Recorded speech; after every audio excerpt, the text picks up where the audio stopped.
भोले बाबा एक दिन क्या है, पार्वती कहने लगी कि भोले बाबा एक बात बताओ, सब लोग कुछ ना कुछ करते हैं, एक तुम ही ऐसे हो जो पर्वत पे निठल्ले बैठे रहते। बोले तुझे हम निठल्ले लग रहे हैं? बोले हाँ। बोले कम से कम तू तो मत कह ऐसी बात। बोले हाँ मैं सही कह रही हूँ। बोले कुछ ना है तो कुछ काम कर लिया करो थोड़ा बहुत। बोले मैं क्या करूं?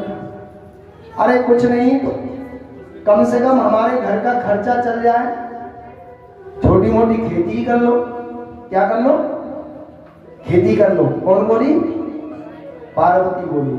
बोले अब तक तो हमने कुछ करो नहीं, अब तू कह रही है हमसे खेती कर ले।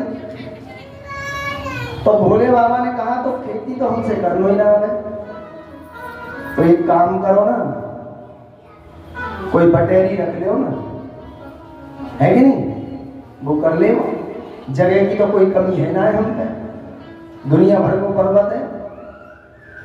तो बोले कौन है बटेरी रखे?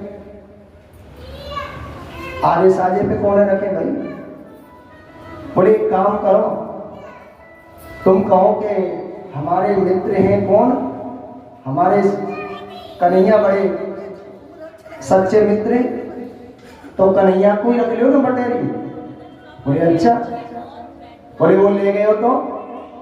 बोले ले कैसे जाओ, एक काम करियो, देखो ये पत्नी जो है ना अपने आप में बहुत चालाक समझे और ये सबरी समझे, क्यों समझे? हमारा आदमी तो कुछ करे ही ना है, ना जाने। तो जब भी कहीं चलेगा ना सलाह जरूर देंगी ये कुछ ना कुछ। बोले खेती करने जा रहे हो? बोले हाँ करो। तो बोले कैसे करोगे? बोले हमसे ना आवे, तुम बता दो। बोले एक काम करना। बोले क्या करें?